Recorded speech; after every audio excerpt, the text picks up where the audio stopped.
I'm Josh Swartz. And I'm William Illingworth. Hosts of the High Tech Podcast, a part of the Education Podcast Network, just like the show you're listening to now. Shows on the network are individually owned, and opinions expressed may not reflect others. Find other interesting education podcasts at edupodcastnetwork.com. Hello, Empowered Principals. Welcome to episode 338.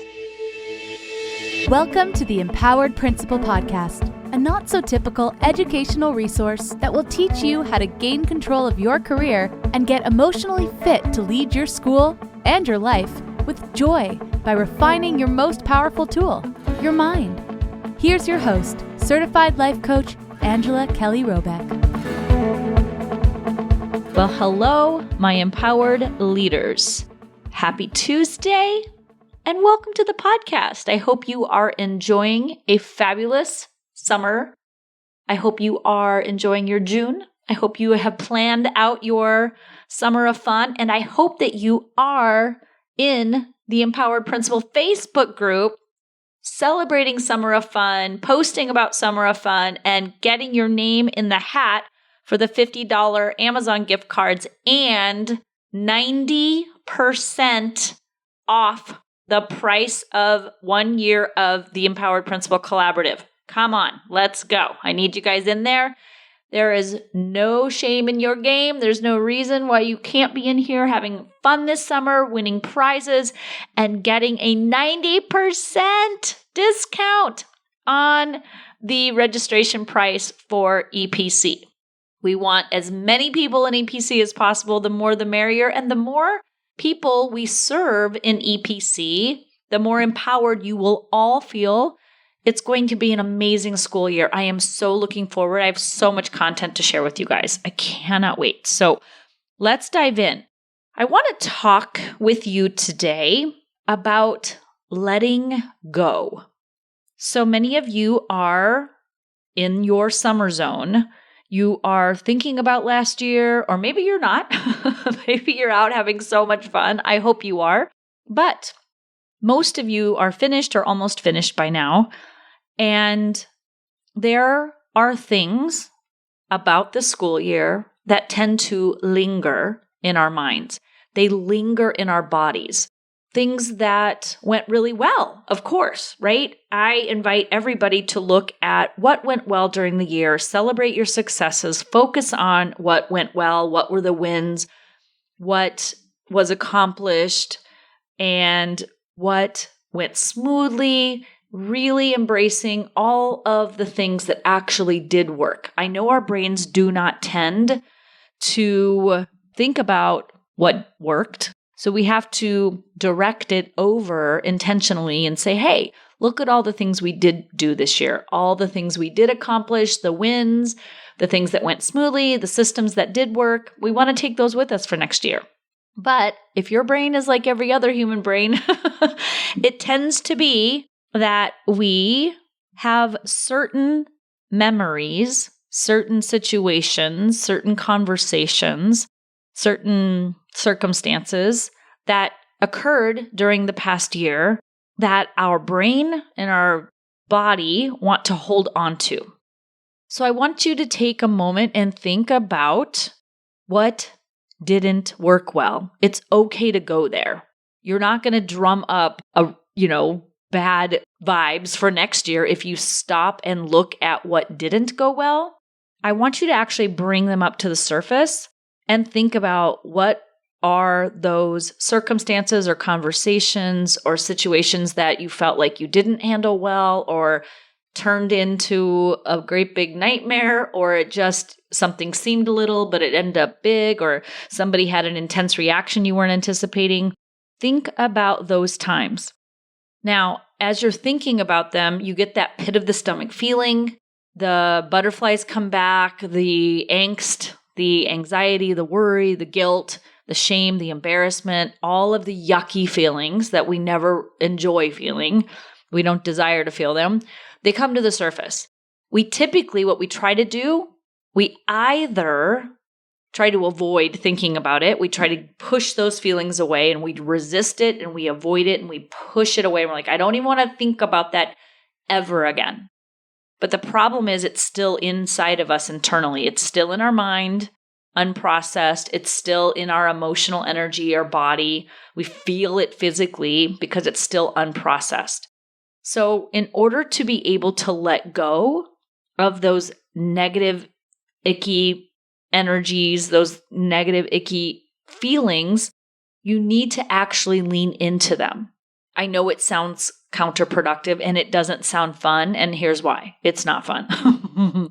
But I really want you to be able to go into the new school year clean, fresh, ready to go, and really having reconciled and let go of any past thoughts and memories and decisions and things that didn't go well. If you bring those into the new school year, what you're doing is you're weighing down your self-efficacy and your self-concept and your identity as a principal.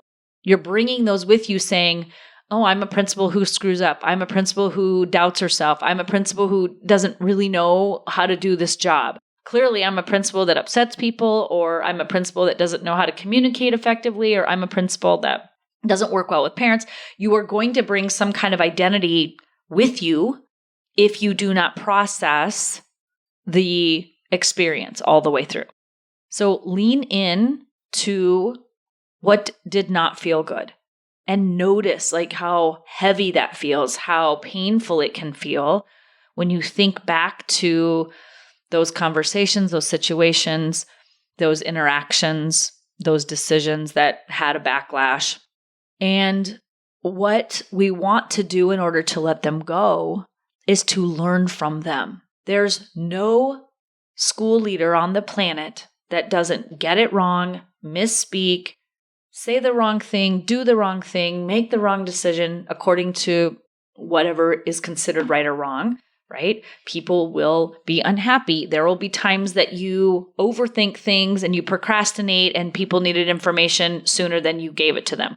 Other times you won't have thought it through and you were rushed and you made a decision and you didn't weigh out all of the impact of that decision, and then you had negative feedback from that.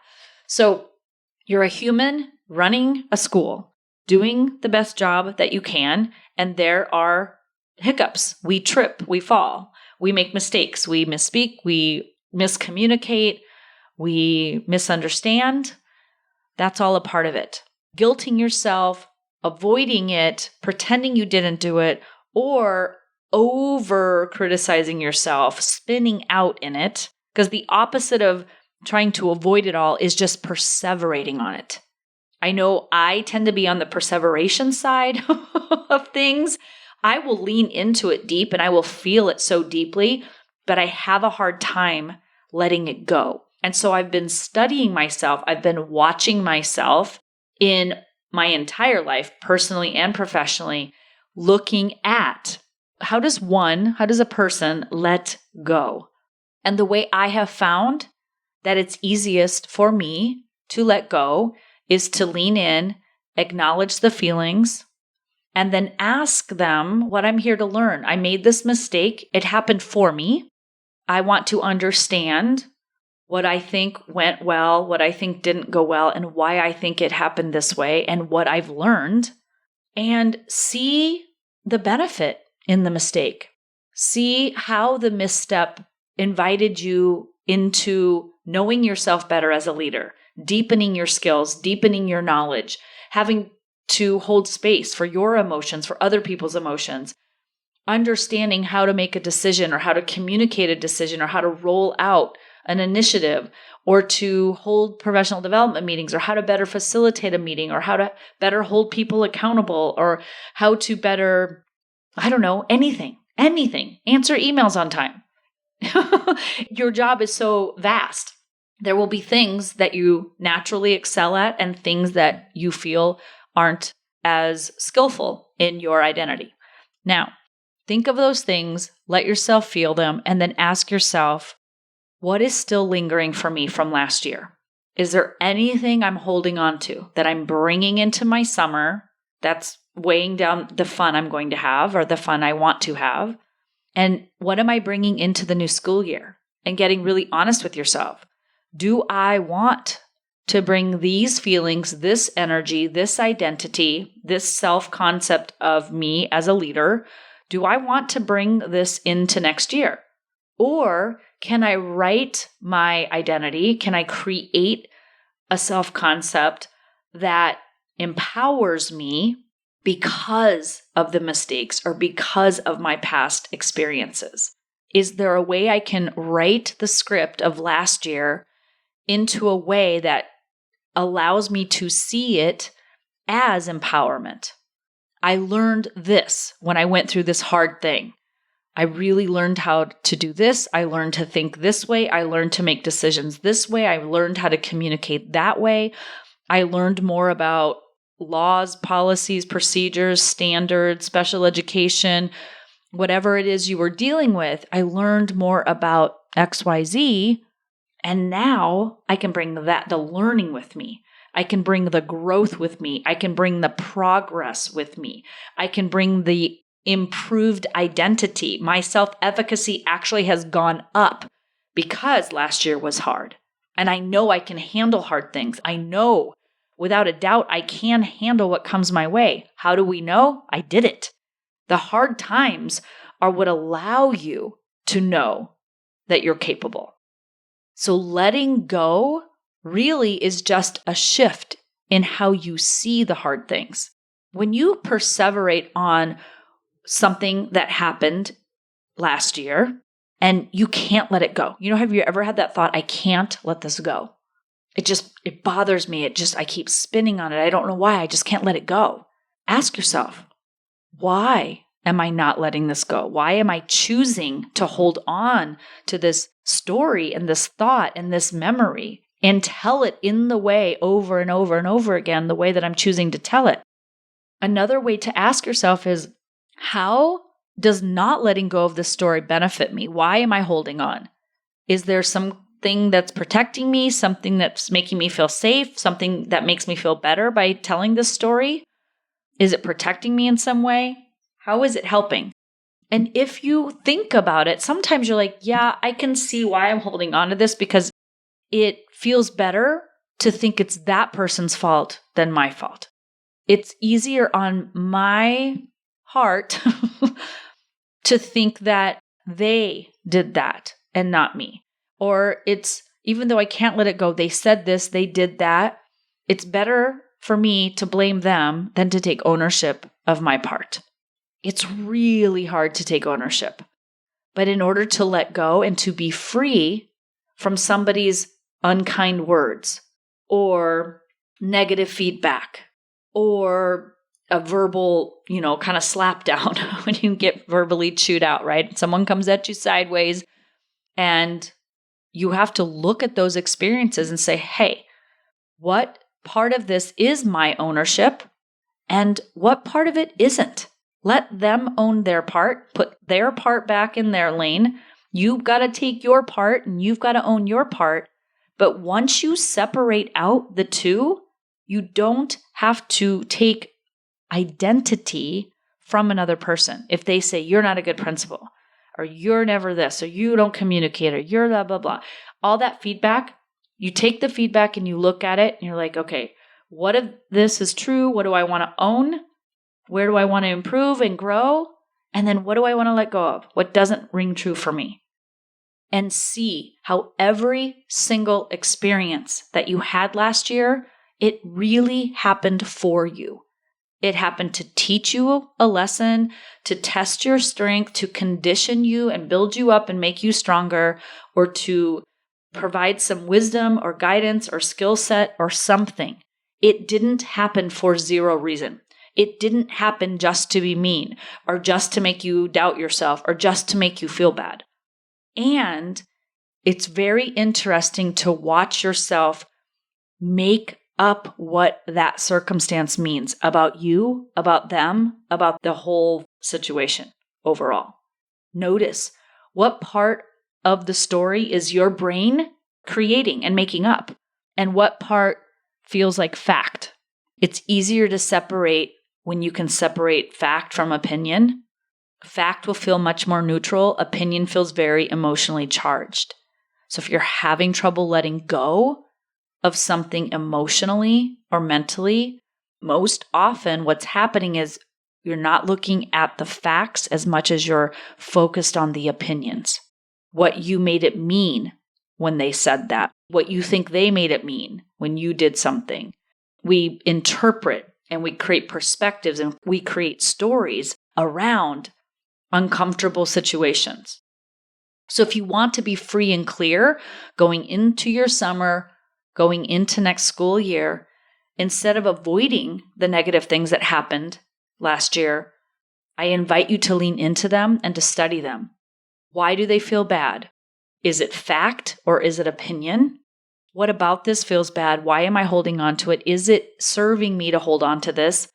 And if not, am I willing to let it go? Am I willing to reconcile it? Am I willing to see the growth, the wisdom, the skills, the expansion that happened as a school leader? There will always be something new that you're learning, a new experience, a new conversation, a new set of parents, a new set of staff members, kids, all of it. There's never a dull moment, right? But you can choose to write the past as an opportunity that you grew and learned and evolved your skills, or you can write it as you did something wrong, you're inherently not a good leader, or somebody else did you wrong, they're inherently a bad person. Notice the stories. I invite you in to the Empowered Principal Collaborative, where we learn how to let go. Part of this job is heartbreaking. It's hard. It's crushing sometimes, right? Mentally, physically, psychologically, emotionally, socially. And we want to be able to learn from our mistakes or learn from mishaps or misspeaks or miscommunications or misunderstandings. And then we want to let it go and write the memory of that experience in the most positive, empowering way possible. Try it out. Let me know how it goes. Join EPC. Come on into Summer of Fun. Would love to have you there. Have an amazing rest of your week. Take great care of yourselves, and I'll talk to you next week. Take good care. Bye. Hey, Empowered Principal. If you enjoy the content in this podcast, I invite you to join the Empowered Principal Collaborative. It's my latest offer for aspiring and current school leaders who want to experience exceptional impact and enjoy the school leadership experience. Look, you don't have to overwork and overexert to be a successful school leader. You'll be mentored weekly and surrounded by supportive, like-minded colleagues who truly understand what it means to be a school leader.